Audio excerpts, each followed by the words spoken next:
You're listening to the ESO Network, your station for all things geek. Hi, I'm Joe Heath. I'm Toni Heath. And this is the Watch-A-Thon of Rassilon. Officially. Was it unofficial before? It was unofficial before. It's just become official. I think a lot of classic Who fans would agree with you. Toni and Joe, you are ordered to watch every Doctor Who serial and discuss them all.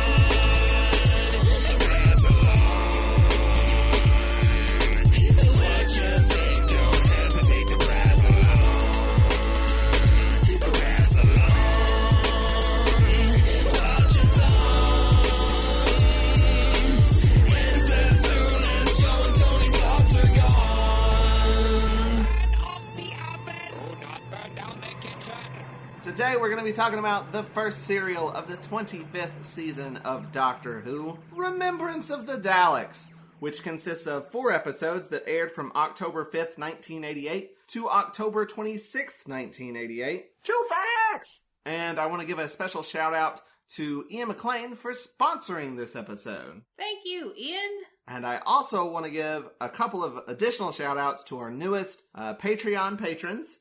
Our newest friends of Rassilon. I want to give a shout out to Ellie A. Thank you, Ellie. You can check her out at twitter.com/BATICEER. I don't know how you pronounce that. Bataseer. And she also has a podcast about Yu-Gi-Oh! Go to their Twitter at Battle City Broad. So check that out. And I want to give a special shout out to Hallie Larson. Hey, thanks, Hallie. You can follow her on Twitter at twitter.com/Hallie_9000 and check out her video game, Jamestown, Legend of the Lost Colony. You may already own it. It's been in Humble Bundles before. And you've also heard her on the podcast before. She sang on the hiatus special. Podcast in Distress. And you could briefly hear her on the phone with Christine when we were doing our 6th Doctor ranking. And she's in a bonus episode where we talk about the last episode of Flux. And if you'd like to be a friend of Rassilon, go to watchyourrassilon.com/support or go to our Patreon, patreon.com/watchathon. Become a friend and then we'll mention you on the podcast. But speaking of returning... You can get those bonus episodes that we were talking about. Yes. Find out how we feel about Flux. We got takes. Our thoughts on Flux are a bit in flux. It's mixed. Shh. That's for patrons. Oh, sorry. But speaking of, we talked about how Hallie Larson is in that last episode. Speaking of previous guests, we have a previous guest returning for this very episode. Welcome back to the podcast, Nathan Laws. Hey, thanks for having me back on. You're welcome. It's really weird hearing your spiel without all the sound effects, like, dubbed in. Yeah, the Joe Fax! And yeah, no Joe Fax, and, you gotta say, hey, thanks, Matt. Golden! Even if it's not Matt, right? I have no idea. Oh, yeah, it's like a regular, radio call-in show on this thing. I have no idea what any of the... How many sound effects do we have? It's almost like a Pavlovian reaction now, where, I hear Joe say certain things, and my mind instantly clicks, the sound effect, just comes in, effect. So it's this show is hypnotic. If nothing else, it is, indoctrinated me. We've got Christine saying Joe Fax. True facts! We've got Ben Padden saying Golden. Golden. And we've got a combo of Ben Padden and Nathan singing Final Thoughts. Final Thoughts. Yeah, one time when I thought that I wasn't because I just wanted to have the sound in when we were talking, I did the Final Thoughts and then Joe actually put it in. I was like, wait a minute. That's me. I've been hoping that other guests will, contribute to it as well, and they can just build a cacophony of final thoughts, but I keep forgetting to ask them to do it. Maybe I'll get it for this final season. Or not final season, final 2. I'm actually fairly impressed that I line up with Ben's singing of it pretty well, when you play them on top of each other, so... Yeah, it's pretty close. I think one of you is a little shorter, but not by much. It's pretty close. I have completely ruined our friend group's ability to thank Matt. Yeah. Because no one can say anything other than, hey, thanks, Matt. That one you do live every time, though. Whenever I see him comment on something on your feed and it's something that can be thanked, I always say, hey, thanks, Matt. We do that when we talk to him, just like in person. Yeah, well, he sold us his car. Yeah. And I think he got a hey, thanks, Matt, for that. And money. Well, yes, yeah, a whole check, yes. Jeez, he's just like your source for everything. Doctor Who videos, cars. A little bit. He, Yeah. like, replaced his Switch when the new one came out, and he was like, hey, I'm gonna sell my old one. And we were like, okay, we'll just continue buying all your hand-me-downs. This is good. This is a good arrangement. He's our dealer. That's what he is. But how have you been doing? Oh, I've been doing okay. I mean, I started a new job. It's the same company, so I mean, it's not like I went to work for another company, but a little bit of an issue because the guy who was going to be my boss quit the day before I was going to start. Oh, that's fun. Lord. Or as in his last day was the day before. So he hired me, then put in his notice. So it's a small thing like we're doing where he and I were going to be the only electrical engineers. He was replacing another electrical engineer who left. And there's also some mechanical engineers, and then he left. And then when they tried to get into his computer to find some things, like he had wiped his computer before he left. So like literally nobody knows what's going on. Oof. Oof. Well, that's fun and exciting. He was salting the earth as he left. Yeah, it's kind of a mess. But the good news is that, like, everybody, like, above, like, understands that, like, this is a huge mess that I've stepped into, and they're being really understanding about it and not being like, why isn't all this stuff done? Because they can't tell me what I need to be doing, so therefore they know that, it's kind of a mess all around. So, we're all discovering things together when customers get mad, or we find out that there were conversations that were held that, aren't recorded anywhere and stuff like that, so. I wish you luck with that. Right, thanks. But otherwise, not too much is going on here. Still enjoying, doing the 42 cast, and of course there's Legendary Forces. Legendary Forces? What's that? The Star Wars show that you and I do, Joe, along with some other people. And so, working on that. I know that after the first episode, it's been another long break, but the second episode's coming very soon. Hopefully by the time this episode comes out, the second episode will be out too. Oh, nice. We're recording more episodes in January, right? Yes, I think maybe the 7th episode. So yeah, we got several banked up. And I'm doing the summary on the next one we're recording, and I hope I do a good job. I'm sure you will. I'm just gonna be like, there's a robot and a furry guy, and they do some wars in the stars. They do some wars in the stars. Yeah. I wanted the summaries to be fun, and that's how I did the first one, but most everyone else is taking them seriously, so I'm actually kind of happy that you're going to do one, because I think you'll go for the fun one again, so that's what I want. I wrote it down, and I don't remember what I wrote, which is what I'm doing right now when I'm looking at the notes for the episode we're about to talk about. Like, I don't remember writing this at all. What story are we reviewing? Oh, Remembrance of the Daleks. I remember it. You remember Remembrance? I remember Remembrance. Do you remember Remembrance? Vaguely.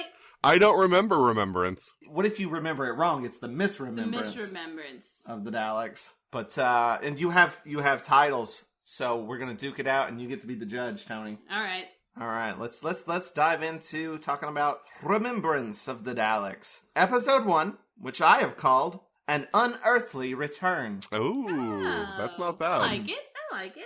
I went for, you're going for the beginning of the episode. I went for the end of the episode with Stairway to Heaven. Nice. Both good. Oh no, the stairs. The stairs. There's usually the opening credits, but there's a pre-credit sequence on this one. So you're in for a fancy episode. Something special. It's very funny to me because this is, of course, the 25th anniversary season, but this isn't the one that they touted as the 25th anniversary serial. But to me, this one would have been far more appropriate. Is it Right? not? No. It's the third serial this season. Silver Nemesis is considered the one that actually was the 25th, because I think it actually aired on the anniversary, whereas, this is in October that this one was airing. That's so odd since there is so many references. Mhm. Yeah, this has anniversary vibes all over it. In the pre-credit sequence, we see a ship hanging outside of Earth and a bunch of audio clips playing to let us know, basically, that we're in the 60s. We hear both JF and MLK. No relation. I did not know that. Yeah. I mean, they both end in K. I mean, you'd just assume. Right? But yeah, then there are some quotes from some European people that Americans wouldn't be expected to know, so... It does become a bit of a cacophony, and I don't know what they all were, but I did pick out JFK and MLK. I think when I looked it up, Prince Philip was on there, as well as Charles de Gaulle, who's like a French politician. But yeah, I mean, like, I wouldn't have known that if I didn't look them up. Yeah, I'm too American for that. Right. Things exist outside of the United States? I don't know about that. Sounds fake. Now let's talk about this show set in the UK. So then after the credits sequence, the TARDIS lands outside of Coal Hill School, our first proper reference, where there is a small girl watching the Doctor and Ace arrive, and Ace has this great big stereo thing. Boombox, yeah. This is the 80s we're talking about, Joe. You gotta have the lingo. Yeah, that's true. I think in the commentary she refers to it as a ghetto blaster. Yeah. Oh. Yeah, but remember, this is an American podcast, so it's a boombox. Yes, it's a boombox. And when we saw this girl, and like throughout this serial, she's just kind of hanging around a lot, just looking at people and kind of being a little creepy. And I was like, I hope they don't explain what her deal is. I hope it's just like that little girl in Dragonfire. And just have that be like a running thread throughout, like, the McCoy era. It's just like girls, just for no reason. The camera lingers on them. They're just there. Just hanging out. I want the big finish spinoff where it's just this girl and whatever the girl was in Dragonfire. What's her name? It was something... Stella? Yeah, Stellar, I think. Stellar. Just hanging out. Just like, you just do a whole series where it's them and other Doctor Who In serials. the backgrounds of things like playing and not noticing. Yeah. Yeah. Yeah, exactly. But they find a van with a big antenna, like satellite thing on top of it. But what's different about this serial, and what's kind of a change from how Doctor Who has been handled in the past, is the Doctor seems to arrive already with an agenda, right? Like, that's been very, very rare in the series up until this point, in that he's showing things to Ace, he seems to be expecting certain things. There's two elements to it. One is he seems to have a plan, but also he seems to be very interested in Ace learning from what he's showing her too. So, it's kind of almost like a callback to Leela and the Doctor's relationship with Leela in the early ones. Part of that is also Sylvester McCoy being a little bit sneaky. He said like he pushed for a lot of that sort of thing where he'd be like, what's going on here, Ace? Explain it, like he's teaching her. But part of it was like he didn't have to memorize that exposition. Right. Smart man. It gave the lines to someone else. But it also does make for a very cute relationship. Yeah, I like it. I enjoy it. But yeah, and they definitely specifically, like Andrew Cartmel was wanting to have the Doctor be more, I guess, proactive and not just stumble into a thing, but actually take initiative, I guess. Like, I'm going to come do a thing. They did a thing that, like, they had never done before, which was actually invite all the writers for the season together to discuss what they were doing. And then also they said that they discussed, like, the fact that the Doctor has pretty much control over where the TARDIS goes now. It's not just the thing where it's broken and so it takes them to random places. So it's like, shouldn't we, like, reevaluate how, like, the series is done and not just have him randomly go places? And so I guess that's part of the mindset that went into this, too, is, like, even changing, like, how the series is even characterized. Because, the Doctor can do something now that he even though he's had technically the ability to do this for a few seasons, they haven't really taken advantage of it. They should have done something that cohesive for Trial of a Time Lord. Yeah, if only. But this van that they see, he's very intrigued by it, whereas Ace isn't at all intrigued about it. She just wants to go eat which she's just slowly, climbing to the tops of favorite companions, bit by bit. Well, also remember, though, to her, this technology is, like, really advanced for 1963, but she's like, it's just a van with an aerial on it. Like, it's not really, like, that impressive. She thinks it's some sort of... I forget what she thinks it is, and I didn't know what it was. Someone in the chat explained it. Apparently, like, at the time, in the 80s, not in the 60s, there would be vans that would go around trying to catch people who were, like, stealing, like, cable and whatnot. So that's what the vans were for. Ah. So that's what she assumed it was. I'm just like, that's boring. So he gives Ace some money and she goes to a cafe while the doctor just climbs on top of that van and checks out the aerial. And when we're in the cafe, there's a calendar on the wall, and we see that we are not only in the 60s, we are specifically in November 1963, which is when Doctor Who first aired. Yet another reference. And Ace also meets a guy named Mike in the cafe, and immediately I distrusted this guy. And I was right, too. You can't trust guys named Mike on Doctor Who. If his name had been Benton, it would have been completely different. Right, exactly. What's Benton's first name? Is Benton his first name or his last name? All right, so on the show, it has never been revealed what his first name is, but because the actor's first name is John, most people just call him John Benton if they want a first name for him. I'm going to have to imagine that his first name is Ben. Ben?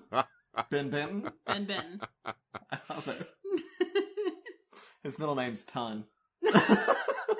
And then the doctor goes wandering around to the school, sees a hopscotch where that girl is singing some creepy, like a rhyme. Well, she's doing hopscotch. Do you have to do a rhyme when you do hopscotch? You're supposed to?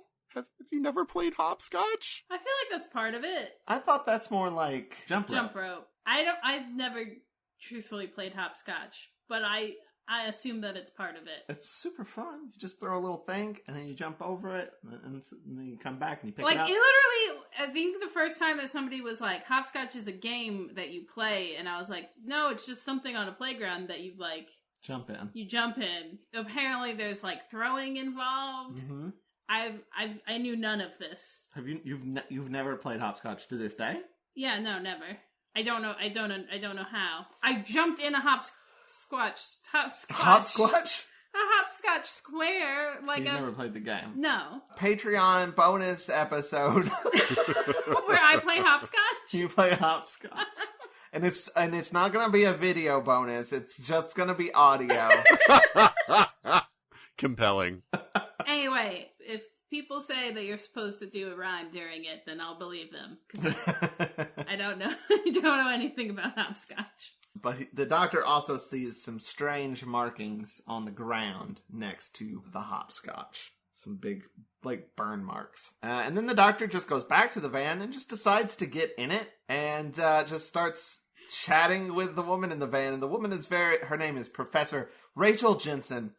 She just rolls with it. Yeah, the scene is great. Delightful because the whole time is her just being like, amused. 1, the audacity. 2, I'm slightly fascinated by you. Continue. In that order. This is the classic thing, like, the Doctor's done this a lot of times in the past, too, where he just barges in and pretends he belongs somewhere, and, a lot of times people just go along with it, and so this is what he's doing. He's just barging in and acting like, yeah, I'm part of this, and, yeah, she knows that something's up and he doesn't belong there, but because he seems to know a lot, it's like, okay, well, I'm kind of fascinated, like, you can stay. Yeah, I do love it when it's like the 2 scenes later, she's like vouching for him. Right. I love when the reason why people let the doctor stay, because sometimes it's just they're like, this guy, sometimes it's like an appeal to authority. Mm. I like it when it's an appeal to curiosity. Yeah. When it's just like, you sure do know a lot. Why do you know a lot? I gotta find out more about this. You you keep talking. It's less that he's taking charge and more that they're like, this guy's fascinating. Yeah. Yeah.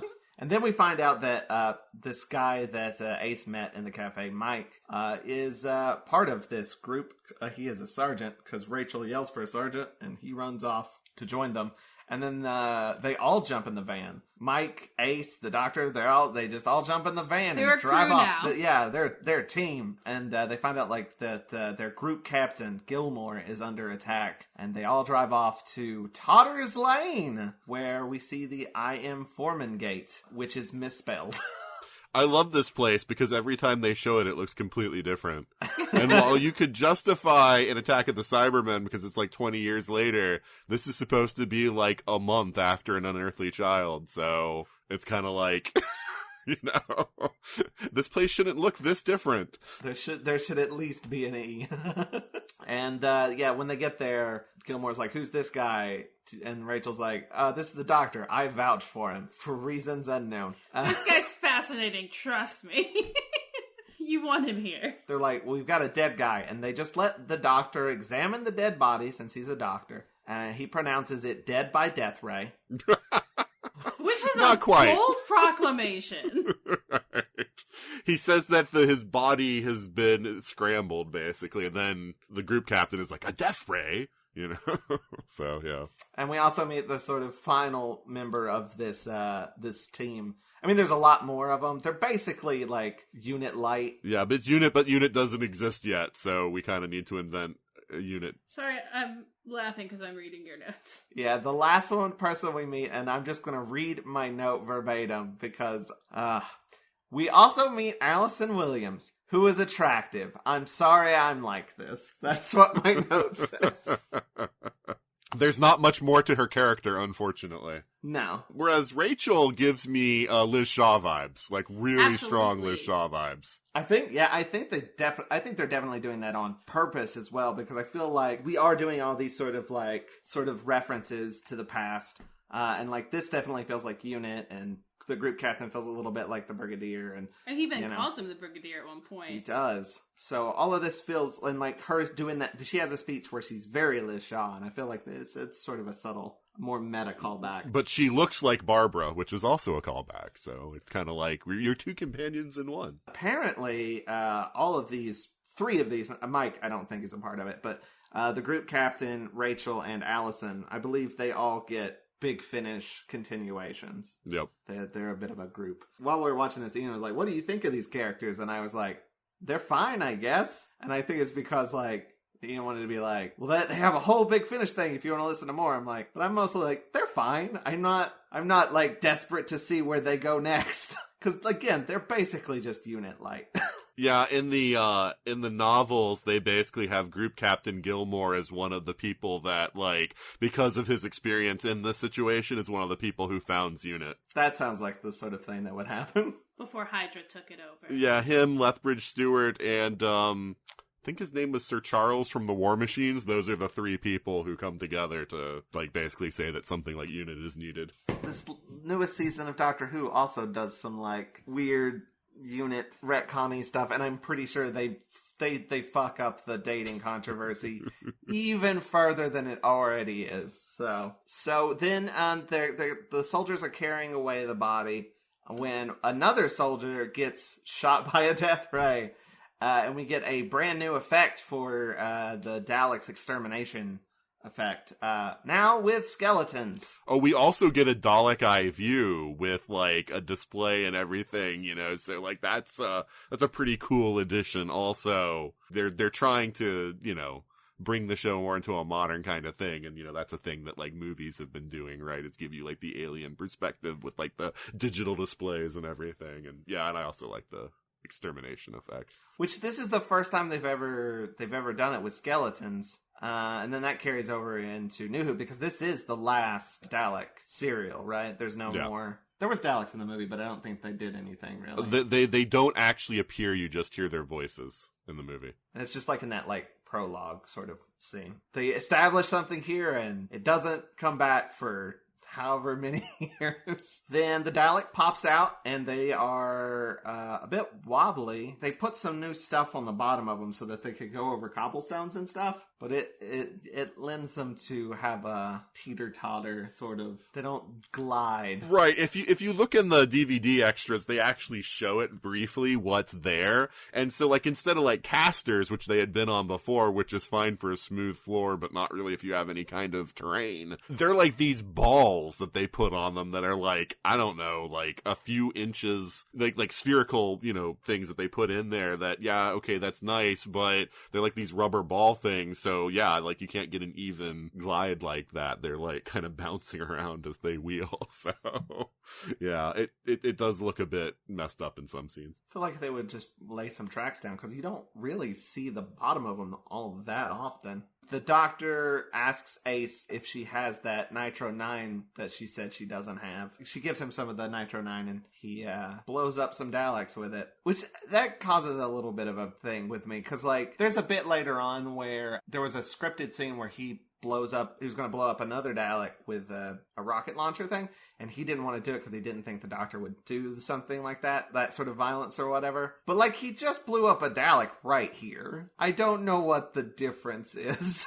When you look at it, though, from a sort of visual perspective, one is the doctor, like, using, like a sort of, you know, explosion kind of thing. The other is him being Rambo with a rocket launcher on it. You know, like, you say, like the optics on it aren't as good? I don't know. Like, I think that's more of what it is more of just a sort of perceptual, like, sort of thing, rather than, because you're right. I mean, practically, it's not different at all. Got the same effect. I guess also one thing is that, like, it's a real life thing versus like a fantasy weapon. But also that allows Sophie to do the heavy lifting, which is another thing which I think that he's sort of just offload on her. That's all he's doing. He doesn't care about the violence or whatever. He's just like, I don't want to carry that big thing. He doesn't give a shit about the optics. Yes, so much that's great about Ace is just because Sylvester didn't want to do the work. It wasn't planned or anything. It's just like, yeah, I'll just give her half the doctor's part. Like, and honestly, man, I think that makes Ace pretty cool. Yeah. But they take out the Dalek, and then the doctor and Ace steal the van. And while they're driving off, the doctor gives Ace a bit of a Dalek history lesson. There is some great comedy in here where he says something about blah, blah, blah, the Daleks left here. And then she's like, why were they left here? And he's like, no, left here. Oh, right. No, left. I love that kind of who's on first dialogue. And she misses the turn. He gets mad at her and she's like, well, why don't you just drive? And they turn a sharp corner. The camera cuts and then they swap seats. I thought they went over something so it went dark for a second, and then when it comes back... They go through a tunnel. Yeah. Right, yeah, they go through a tunnel, and, like, yeah, then when they come back into the light, somehow he's in... And if you watch, like, Ace is surprised. Like, Ace doesn't know what happened. Her facial expression seems to indicate... And the novelization also, like, makes it sound like somehow she was just in the other seat, and she has no clue what happened. That's so bizarre. Yeah. I have no idea what's happening there. Is the doctor magic? There's a deleted scene where he just does some weird thing and fixes her leg. Like, she twists her ankle fighting the Daleks, and he just does something, and then her leg is fine. That is definitely something Andrew Cartmel wanted to play up, was this idea that the Doctor, like, is maybe more special or has more abilities than we ever knew. And so, like, there's a lot of sort of enigmatic things that will happen as the rest of the classic series unfolds. I have mixed feelings about that. I'm okay with a little bit of, like, mystery and intrigue, but sometimes it's like, I don't know if we need that. Need the Doctor to be super powerful. Yeah, I kind of like the Doctor just being a bit of a dummy with a box. Yeah. A dummy with a box. There you go. Yeah, it gets to be a bit much, and yeah, I have thoughts on it too, but I don't want to say them here because you guys haven't gotten through all of it. So yeah, I know that there is a master plan, presumably, but that's all I know. I know the name. Well, and the sad thing though is, I mean, we never even get to see the finish of it because of the way that the series was canceled. So I mean, it's kind of unfortunate in the sense that this is like probably the strongest era for the series in that there is a direction and like thoughts behind like the evolving story arcs of the main characters and whatnot, and that we never get to see the end. I mean, the books continue it, and like the books that started immediately after the series went off the air, they continue it, but you never get the on-screen version of what it would have been, which I'm sure would have been much different from how the books take it. Right. Was Cartmel involved in the book direction at all, or no? Cartmel was involved in the books. He wrote 3 of the 60-something New Adventures novels, so he's definitely part of it, but I mean, they pulled in more writers and everything, so they still carry the idea of, they would have writers' conferences and they would try to like have like an evolving story, and I know Cartmel was part of the mix, but I I believe that things got altered from what his original thoughts were. I will read them all eventually. I know you will. We should do a podcast about that, Joe. I should. Maybe I should. I have all of them on a shelf over here. I need to get back on the bonus episodes. I'm still back in this the first Doctor comic strips, but I may have more time soon, so we'll see. Yeah, tell me when you get up to the new adventures in like 20 years. By the time I get to him, I'll be like, I don't even remember what happened in Sylvester McCoy era. My brain is so full of useless Doctor Who trivia.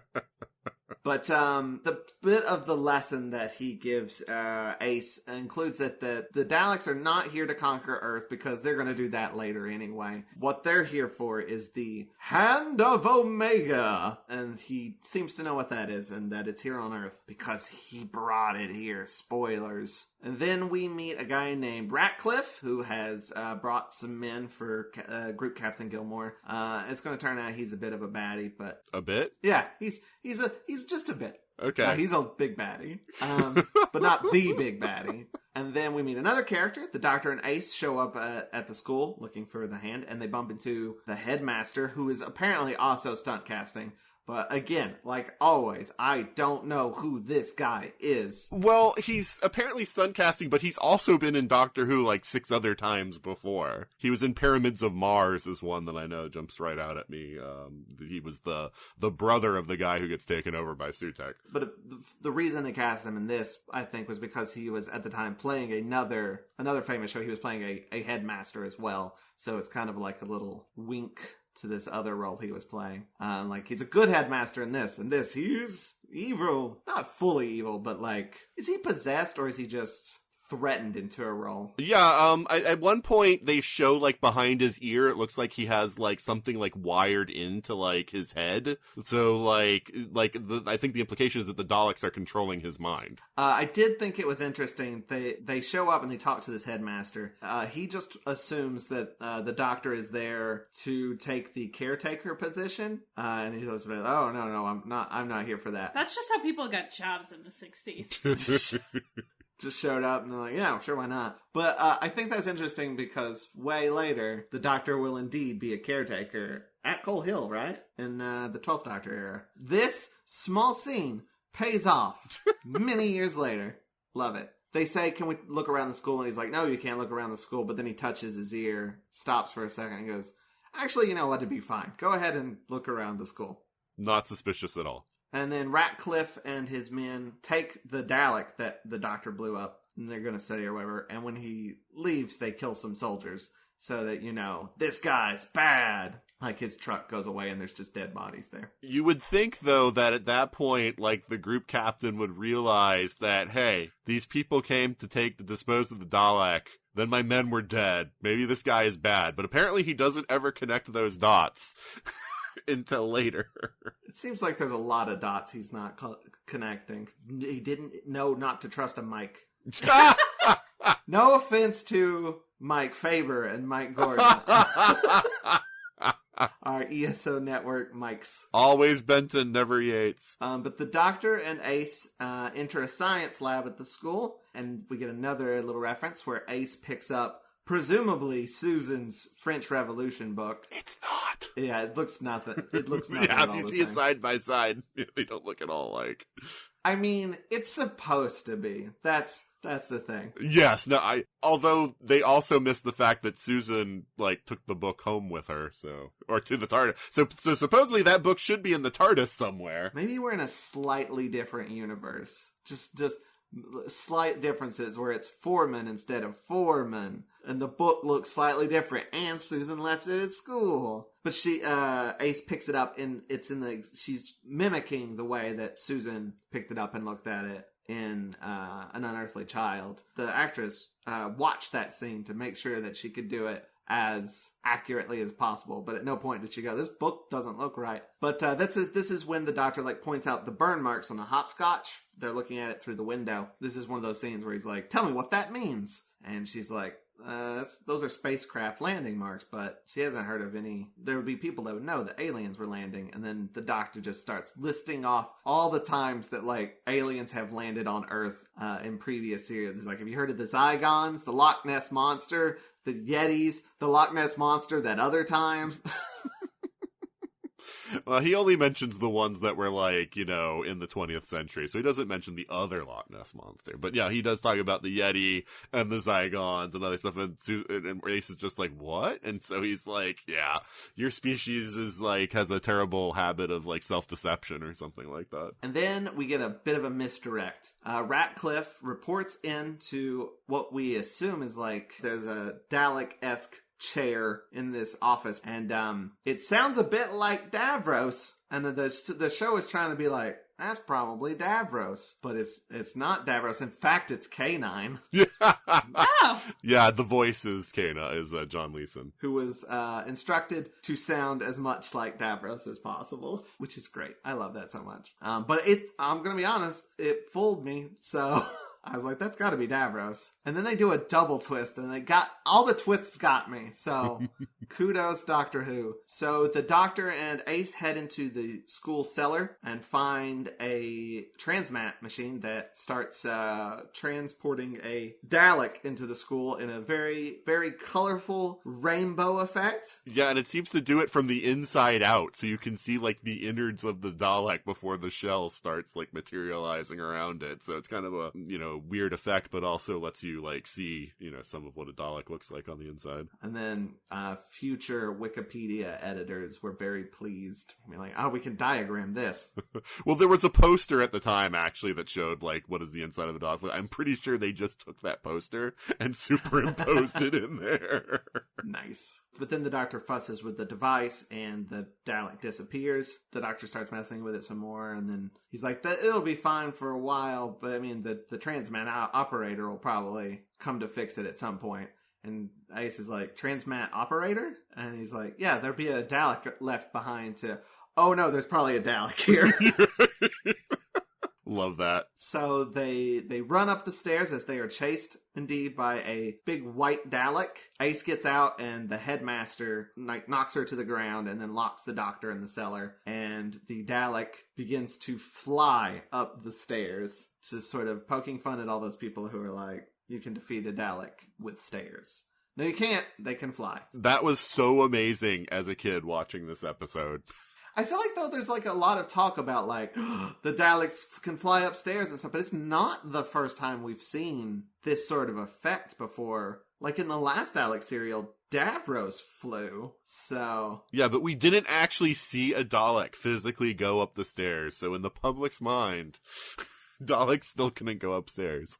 But now they have, and you can put that joke to bed. Probably not. People still make that joke. Yeah, Andrew Carmel was like we've solved this problem, but people still make that joke. It makes him so mad. Yeah, he was talking about, like, someone sent him a card, like a greeting card that had that joke in it. And he was like, ah! But that is the end of episode 1. We are now into episode 2, which I have called Ace is at the Bat. Nice. Which is a play on Casey at the Bat.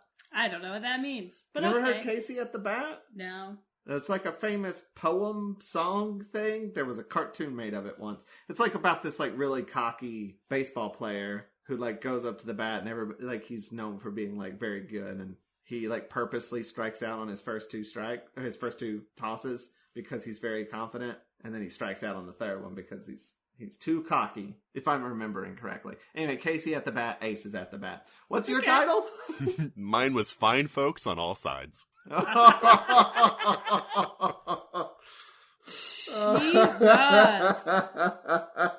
Oh, boy.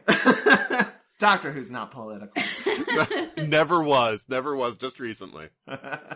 So, Ace gets up and knocks out the headmaster, returns the favor, and opens the door for the Doctor. She, like, knees him in the stomach, and the Doctor's like, what's wrong with him? And she's like, stomachache. And he's like, school food. They go outside, and there's one of the not unit trucks there, and they get some supplies from the back. They get a big, what is it, ATR? What does that mean again? I forget. Anti-tank rocket. Yes, an anti-tank rocket, and he gives that to Ace. Not to fight the Dalek, but to take out the transmat is what he says. But they run back inside, and Ace winds up using the ATR on the Dalek. And it's like, that's like a legit prop, basically. Like, when she shoots it, it blew out a huge, like, flame thing out of the back of it. And you can see there is a big, like, black stain on the wall behind her. Yeah, she said she had to go to the BBC Armory to train with an actual rocket launcher. So that she'd get the recoil and everything. That's cool as hell. You want to be Ace, don't you? I do want to be Ace. But it blows up the Dalek, and the Doctor starts doing, like, ordering everyone around, says he wants an evacuation and get to deal with all this stuff. And he goes to leave because he's going to bury the past, he says. So he's like, ask them to look after Ace while he's gone. And then Mike says, yeah, you can come stay at my mom runs a boarding house, and I want you to meet my mom. That's moving so fast, my dude. It's exactly my note. Wow, that is way too fast. That was like strike number 2 for this guy for me. Wait, was strike 1 just his name? Yeah, strike 1 is his name, Mike. Again, just Mike's on Doctor Who, not anywhere else. I'm not saying all Mikes are bad. Not all Mikes. Then there's a really, really good scene where the Doctor goes to that cafe again, and the guy that was working there previously, they actually say him by name, I think, but he's not there because his wife is having a baby, and the Doctor's like, oh yeah, twins, because he knows. Yeah, I think that was like a nice nod to the fact that like the Doctor had a life. He knew people. He wasn't just hiding in the TARDIS at a junkyard.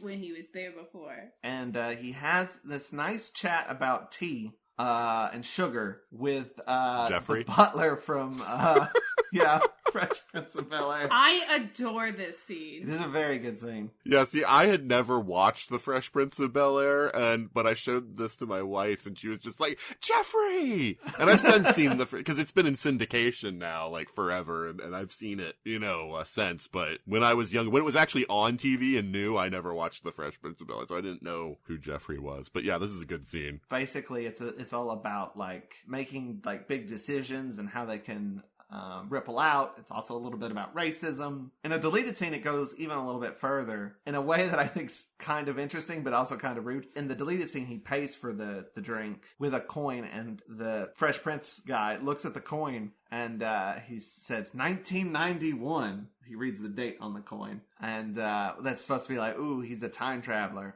But also, you can't spin that. Right. That's gonna look like counterfeit. What I like about this scene, though, is you have the Doctor, like, really, like, he's very concerned about the effect that he's having. It's a kind of introspection we've never seen from the Doctor before. And, talking about, like, that the things that he causes ripples, it changes the way things are. And so he's come here with a plan, but he's also not sure that he's doing the right thing, which I think is great. Yeah, I don't think we've had, like, because honestly, this scene could easily be cut for pacing. Mm-hmm. It doesn't really affect the plot too much. I mean, it's thematically important and stuff. But, like, I don't think we've had, like, this sort of slow, sort of contemplative moment since, like, probably, like, the first or second Doctor era. Mm-hmm.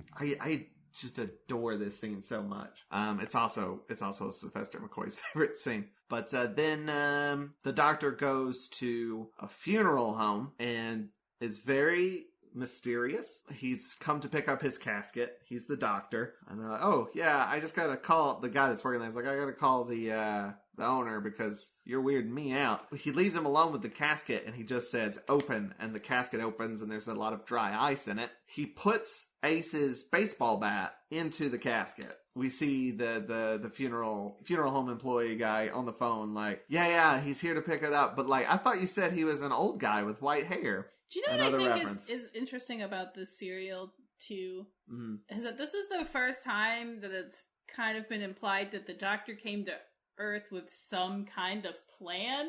I have, and it wasn't just like running away, which is what it's always kind of been said before. Yeah, I take a slightly alternate path on that. I know a lot of people have said that that's what this story is saying.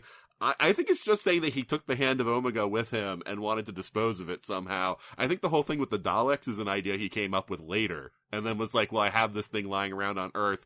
The novelization has Ian and Barbara surprising, because it actually goes back to an unearthly child, and it goes to the scene with him going like, oh no, like, I've got this, it's going to be a long time before I can finally settle this business, and that's like all, and then it cuts, but it's basically from the Doctor's point of view, and then Ian and Barbara pop up, and it's just kind of like, oh, so it seems like he was surprised by them, and, it kind of ruined what he was trying to do then, but yeah. Yeah, I actually do not like the idea that he has this thing specifically to take out the Daleks. I'm fine with him, like, bringing it with him from Gallifrey and stuff and, like, hiding it on Earth. I do not like the idea that it's to take out the Daleks, because I like the idea that the first time the Doctor meets the Daleks is in the Daleks. Mm-hmm. Right. So, but yeah, I'm cool with it being like he had this thing and he was going to, like, I think he was just taking it away from Gallifrey, right? He's like, they don't need that. But they can't be trusted with that. So I'm going to run off with this thing. They can't have it, and I'll do something with it later. And then this is the idea he had later. And I think that can all track without goofing up, William Hartnell's motivations. Apparently there's a comic that I've never read, but it's one that's supposed to be set between Revelation of the Daleks and Remembrance of the Daleks with the Sixth Doctor, where he sort of purposefully let slip about the Hand of Omega, which is supposed to be like, here's a linking thing to link these two together. It explains how the Daleks know about the Hand of Omega, but it's like sort of like on the Doctor's part, it's a deliberate slip. That's interesting. Also, there is one aspect of this that, if we're going like with how this all works, the Daleks have presumably been here for at least a little bit of time, setting up in the school and all this. And if we're going by the fact that like the Doctor just disappeared with Susan, if like that's her book on the table or whatever, that means the Daleks are all just kind of hiding out in this school while Susan and Ian and Barbara are all just going to class. The Doctor's wandering around hiding this Hand of Omega. It's inconsistent because in the scene where the Doctor's talking to the vicar when they bury it, like the vicar said like they hadn't heard from him in a month. So part of the story seems to be implying it's been a month since An Unearthly Child. But you're right, the book seems to imply that it's a very short, period of time, because you would think they would have taken that book out of that room if it had been a month, right? But yeah, it's inconsistent. Timey-wimey, wibbly-wobbly. Also, sometimes you do just set something down somewhere, and then, like, you're cleaning up a year later, and you're like, why is this here? Maybe once Ian left, it was like, oh crap, like, now we don't have anyone to teach this class, and the room wasn't used, so...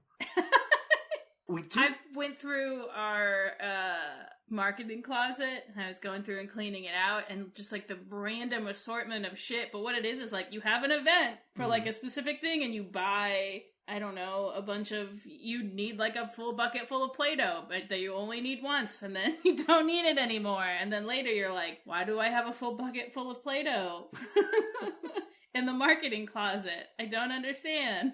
It's just craft materials. Just got a Hand of Omega in the corner over there. Someone put it in the closet and forgot about it, and now it lives there. The Doctor leaves with the Hand of Omega. He just calls the casket to follow him, and it floats, and it's a pretty decent effect. Yeah, I thought so. I mean, especially for 80s TV budget. Though apparently this serial went pretty over budget, what with explosions and special effects and whatnot. But the casket floats behind him, and then we get a funny scene of the funeral home employee on the phone, saying the thing about, I thought you said he was an old guy with white hair. And then he sees the casket just float by him and he passes out. But the Doctor goes to have it buried in the cemetery and has specifically hired a blind priest to preside over it. Yeah, but you gotta wonder, like, this is London, right? Like, nobody sees the Doctor walking around with this thing floating. I mean, it's kind of crazy. No one out there just tending to their departed loved one's plot, putting some flowers on it. But, what I assumed was the Davros Dalek, but wasn't, wants Ratcliffe to get the hand, and then Ratcliffe says that his man has found it. We don't know who that is, but it immediately cuts to a shot of Mike, like leaving a phone booth. So, Mike. Is this where Ratcliffe has his little speech about how his country fought for the wrong side in the last war? Yes, he has a lot of that. Right, because he's, basically he was a Nazi sympathizer living in Britain, so, yeah. And then there's a bit about, like, there's some scene where it's, I don't remember where it's at. I was watching that scene and I was like, hang on a minute, they're in win? Oh, no. Yeah. Oh, no. Right, exactly. That's why he's a fine folk. And then he also has that scene where, like, the Davros Dalek says something about, like, what they're doing is going to possibly kill a lot of people. And he's just like, war is hell. He's not a good person. This guy fucking sucks. Yeah. Well, yeah, and obviously as a guy who spent the war in prison for being pro-Nazi, like, he's never seen any fighting in his life, so he's just someone who likes to, it's like, oh, okay, other people can die for this, but I want some power. People are awful.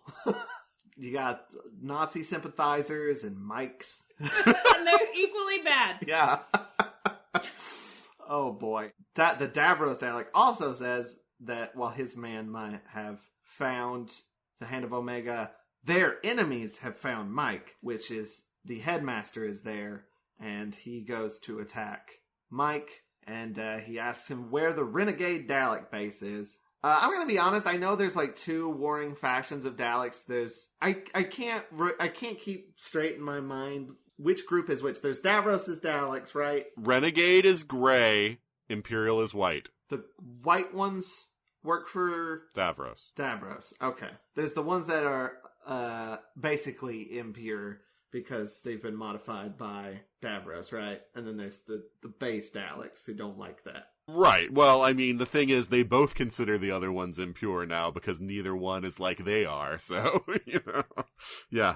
Racism of the Daleks. Is there a metaphor there? Yeah. Seems like just maybe that might be about something.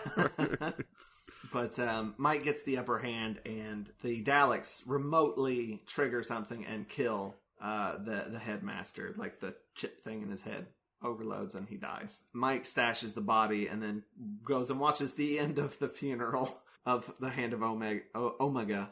Back at the boarding house, the Doctor shows back up and gives Ace an upgraded baseball bat that does little sparklies when it hits things. Then that's like Mike gets a message that Gilmore wants them back at base or whatever, but not to bring Ace because she's a woman. And then Mike's kind of gross about it and says something like, he basically is like, when I get back, you should have dinner ready. I don't like Mike. In a deleted scene, he's even more gross because he's in the van with Rachel and Allison and then like curious if she is an alien or not. And they're like, we don't think she's an alien. She's a human. He's like, good, because I wouldn't want her to be foreign. Did they just think that's too on the nose? That's too I think that was a good scene for them to cut. I think they get it, guys. But it seems kind of amazing. Like, Ace has the hots for this guy, but like he's a jerk. Like, because he's all about her staying there. She can't be involved, and have dinner ready for us when we get back. You know what? Comphet is a hell of a drug. So while everybody goes back to the base and the Doctor sort of takes charge and is making plans and whatnot, we go back to the boarding house where Ace is just sort of hanging out alone. She turns on the TV. I think it's funny. She like turns on the TV and nothing turns on, and she's like, and then she just gets up and leaves. But it's because TVs take a little bit to like warm up back in the 60s, but it's also setting up a thing.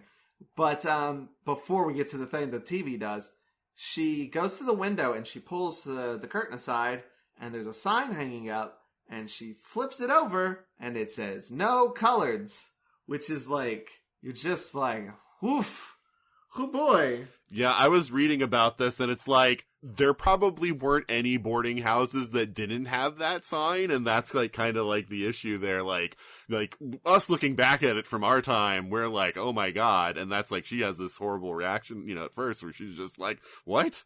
And but yeah, it's like, that was common. That was like super common. Like, the only places that people of color could stay in London those days were like rundown like apartment buildings and stuff, because that's the only place where that would take them. So, I mean, it's a societal commentary, not just a commentary on this family. And I think it's good. I mean, this serial is sort of like being a little bit nostalgic about the past and Doctor Who and stuff. And I think it's good to have that, to partially be like, hey, not everything was great back then. Right. I do like the fact that it goes out of its way to say, like, you spend a lot of time with this family before you see that sign, and it's like, yeah, it was common. It would have been anyone. Mm-hmm. And, like, that's part of what sucked. Like, yeah. And I think you're right, to have that kind of offset the nostalgia was a smart choice. But it also, I think, adds, like, depth to the serial, too. And then because of, like, how much of a punch that is, just a reminder that, hey, the 60s were racist. I think it's just, like, it's not that long ago. Yeah. That, like, this is just how we all agreed to live. You know what I mean? It makes that moment a real gut punch. And then, like, immediately after this gut punch, as you're still dealing with the ramifications of this, it does the goofiest thing this episode does, and I absolutely love it. The camera pushes into the TV as it's like, we're about to premiere a new show tonight. A sci-fi show called Doctor... And then it cuts off. Well, it just says that stop. Is like a 1-2 punch of, like, tone whiplash. Yeah. You're like, ooh, that's harsh. And then you're like, that's silly. Anyway, the TV show Doctor Who is canon in Doctor Who. No, because we never actually get Doctor Who, so, It's Dr. McStuffins. That's right. McStuffins. Dr. What is the show that was about to premiere. Doctor Whom is it? It's weird. I don't know who decided this, but it seems like it's something that all the expanded media have taken. I'm sure it comes from some fan thing at some point. But, like, the novels, the Big Finish audios, the comics, everyone, like, when they want to have a show that's like Doctor Who within Doctor Who, they have something called Professor X. There's a show in Doctor Who universe and the expanded media called Professor X that is basically their Doctor Who. Oh, that reminds me, when Stephen Moffat did the novelization for the 50th anniversary, he made it canon that, like, the Peter Cushing Doctor Who movies exist and they're based on the real events that happened. I've heard of that, yeah. That's also pretty good. My Doctor Who fake show is Inspector Spacetime from Community. You met him. I did. You had lunch with him, right? He's a pretty nice guy. Yeah. What happens next? Ace leaves sad about this, I guess, and goes to the school and finds more Daleks that have been arriving via that trans map. Yeah, conveniently her boombox appears to pick up the Dalek signals and she hears them talking. The tracks. I don't know. I don't know how boomboxes work. That's from the 80s. Speaking of weird strange devices, the Doctor also makes this, like, big weapon thing to help with the Daleks that he makes some other classic reference. I don't remember. It's like, yeah, please. He's referring to Planet of the Daleks, where he made something similar. I hate all of the Third Doctor Dalek stories. Well, it's funny because you see the Daleks' potential in this series written by somebody who isn't Terry Nation, right? Right, exactly. That's the trick. The Daleks are always at their best when Terry Nation isn't involved. I mean, even the last two that Eric Sayward did, in many ways, are better than the Terry Nation ones. Terry Nation did two good ones. The first one and Genesis. Yeah. And the only reason Genesis is good is because he wrote one and they're like, hey, can you maybe do something different? Right. Maybe don't do the same story you do every time. Yep. But they all head to the school with this device that the Doctor has made. Meanwhile, Ace beats the shit out of a Dalek with her bat. That scene feels satisfying. Like, it feels good to watch. It is so good. The violent companions are always the best. This is like the second coming of Leela. It's amazing. It's like it's up there with like Barbara just plowing through the Dalek with her truck. Yes. There's an outtake of this scene, right? Yeah, because she's trying to do it on a like one of their actual Daleks, not a prop one that was made to be smashed up. And it's like, don't do that. Going, ah! You're smashing a real one. Oh no! And she's just going to town, and it's not until like a few seconds afterwards that she's like, "What?" It's so good. But then she beats the shit out of the Dalek, and then jumps onto some tables, jumps through a window. This is so much action. I love it. She grabs that ATR again, and then runs away from the Daleks, but then is surrounded by the Daleks. And that is the cliffhanger. That is the end of episode 2. We are now into episode 3, which I have called Talk to the Hand of Omega. I called it Girls Just Want to Have Fun. Oh, nice. Both good. Both very good. Because Ace just wanted to have fun. I'm glad that you guys both agreed that you were in the 90s. 80s. Oh, wait. Girls Want to Have Fun's 80s. Mine's 90s. Is it 80s? Pretty Girls sure. Wanna Have Fun? Yeah. The late 80s? I don't know. It's Cyndi Lauper. According to my childhood and the amount of times that I sang it in grade school. It's the 90s. It's the 90s for you. I've done the research. It was released in 1983. That's early 80s. Well, I was all about it in grade school. I was all about it in 93. That makes it okay. The doctor shows up and saves her from this cliffhanger. Uses his device that shoots out a big rainbow blast and incapacitates them, and then they sneak up and blow the Daleks up. The not unit people. The doctor does seem a little upset about this. He's like, he seems sad that they were killed. Though again, he did it earlier. They're looking at the Daleks, and then the doctor leans over, and a Dalek claw jumps out and grabs him by the neck, and then Allison starts beating the Dalek claw with the baseball bat, just wriggling it around in that trash can that is the exploded Dalek. Rachel looks in and is noticing that this Dalek looks different than the Dalek they looked at before, saying it's mutated further. And she's describing it, but also getting really grossed out about it at the same time. Because it's all gooey and gross. Right. It seems like Davros is almost trying to make them more humanoid again, because he's given them arms and, things like that, where they talked about the Renegade one, which is basically the old school Daleks, are more amoeboids, or the kind of formless blobs. And so it's like Davros is trying to give them back some of what they've lost. Then they go downstairs to the cellar, and the doctor smashes the transmat with the bat, breaking the bat in the process, and says, "Weapons, they always fail in the end." And for some reason, I don't entirely know, Rachel and Allison are just in shock at him destroying this with a baseball bat, and their jaws are just hanging down, and the doctor pushes both of their jaws up. Yeah, he's kind of furious as he does it. I don't want them arriving yet, as he's bashing it. So it just seems uncharacteristic of him up to this point to just have this burst of violence and anger, even though it is against a non-living thing. Right. Meanwhile, Ratcliffe digs up the casket, alerting other Daleks, who inform the Dalek Emperor, because it gives off a signal. And we see the Dalek Emperor with his great big head, big round thing. And I, at no point, thought about who this might be, other than it's just the Dalek Emperor. And it actually looks like the old 60s Dalek Emperor with the big head and everything, rather than the one from Evil of the Daleks. I like the big round-headed Dalek. It stands out, It's good. Yeah.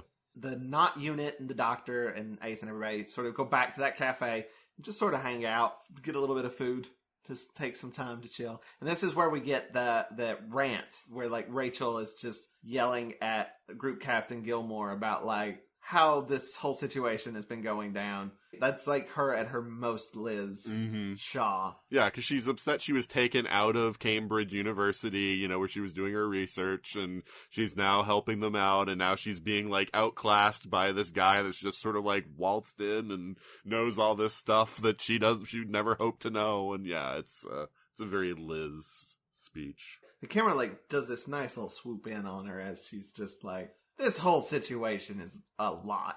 And then as they leave, there's a reference, not to Doctor Who, but to a completely other thing. One of them says something about, I forget the name because I don't know anything about this show. Bernard and the British rocket group. They're referencing Quatermass, right? That's what it's called? Which I've heard a lot about, and I think it was like somewhat kind of tied in with Doctor Who, sort of like a British sci-fi, similar vibes. Yeah, I mean, yeah, that's my understanding too, is that it's basically like it was a early British science fiction show that like inspired a lot of Doctor Who. And like, I feel like Doctor Who in the past, like specifically in the Sixth Doctor season, Sixth Doctor and Fifth Doctor era, there was a lot of references that were bad. Like, they didn't really do, like, I don't know, they treated the like references back in a way that was like annoying.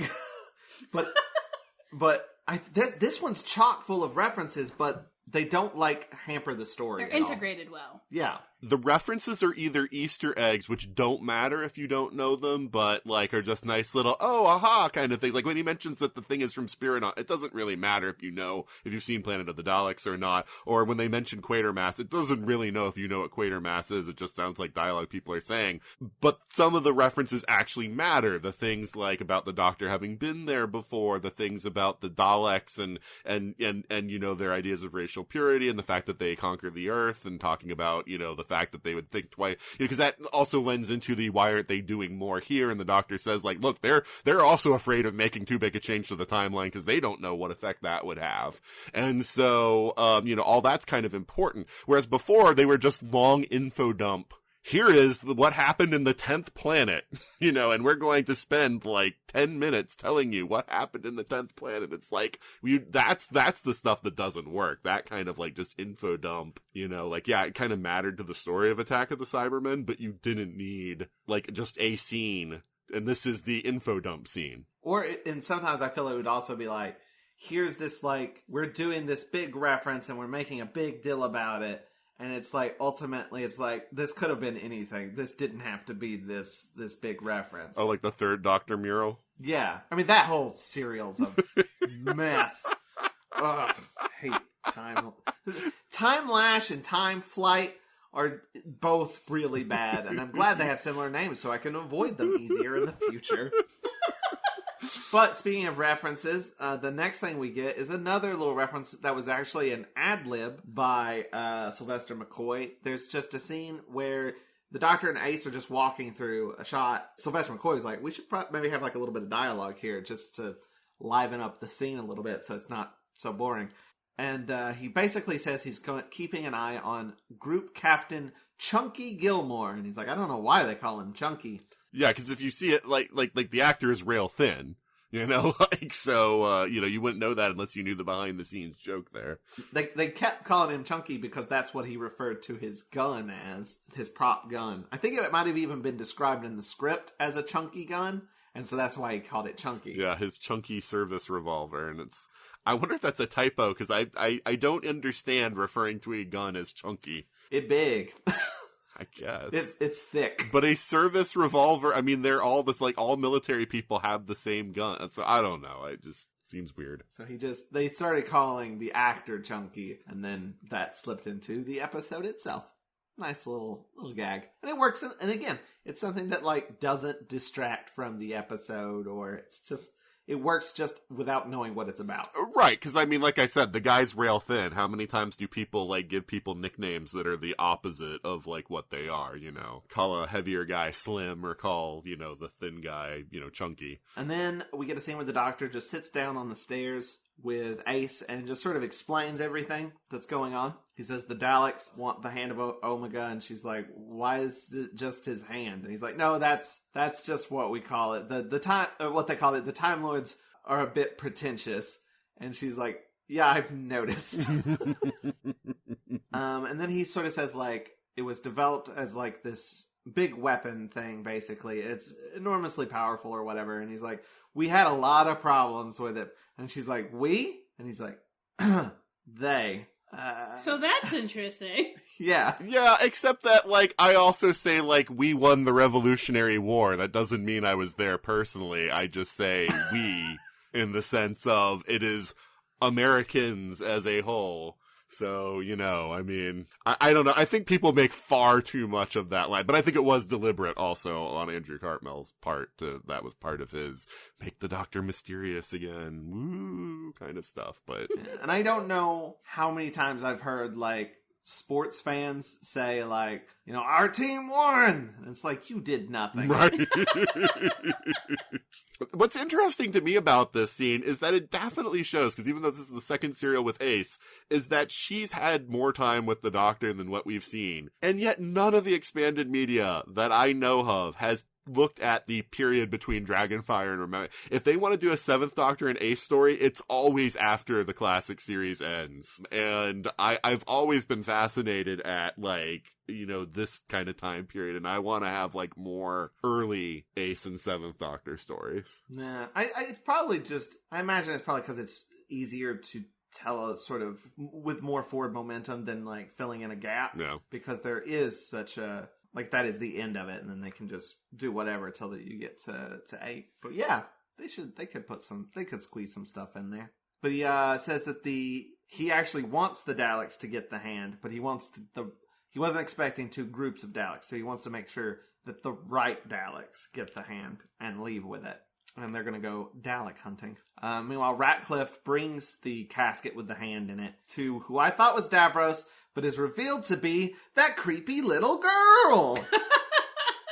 I did not see that coming. I was like, oh shit! That is such a good reveal. And they do, and so Ben Aronovich, who wrote this, also wrote the novelization, and it's one of the best novelizations, because he puts in a lot of stuff that wasn't in the show that he wanted to be in the show. But he also, because so I read this before I ever saw it, because we moved away from Florida before the local PBS station showed it, and South Carolina was, I think, the first area to take Doctor Who off the air in the United States, which is where I moved. So there was no Doctor Who. So I read the novelization, and he also keeps it up in there, like, misdirecting you into thinking that it's Davros until the reveal, and it is really, it's such a good reveal. I don't think I've been, like, that shocked at a twist in Doctor Who since maybe the Pirate Planet. It's just real good. And then some Daleks enter and tell her to activate the time controller, which is a toy I had as a child. It's one of those, like, static ball things that you touch it and then the electricity goes to your finger, you know, in the glass. And so it looks like, you know, ooh, electrical powers. But yeah, it's a common thing. You see them in museums everywhere. And Plasma globe is what they're called. Mm-hmm. You can buy them at Spencer's Gifts. I mean, really, they're everywhere. It reminded me a lot of, like, in the Peter Cushing Doctor Who movie where there's just, like, lava lamps everywhere. And you're like, ooh, it's science! But, like, literally every kid had one of those. I used one when Toni and I first started dating. We were long distance. We would stay up, like, all night and fall asleep on Skype. And I used the plasma globe basically as, like, a nightlight. And it turns out you can't keep those things on next to a laptop very long, or your mouse trackpad just stops working. So here's a tip. Don't leave those running next to your electronics. But the Doctor and Ace sneak inside where the Ratcliffe and the Daleks are and everything. And the Doctor does indeed chat to the hand. Talks to it through the casket. He talks to the hand. He does. He talks to the hand. That's the reason behind my title. And then she's even like, is it alive? And he's like, kinda. Which is a great answer.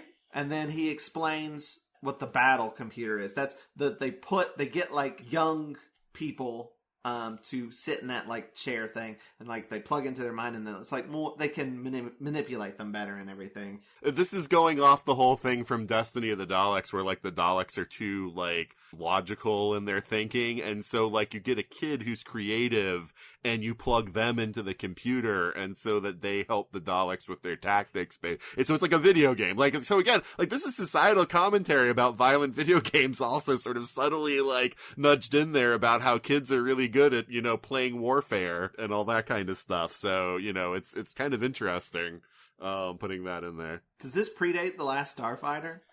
No, it does not. That was earlier 80s.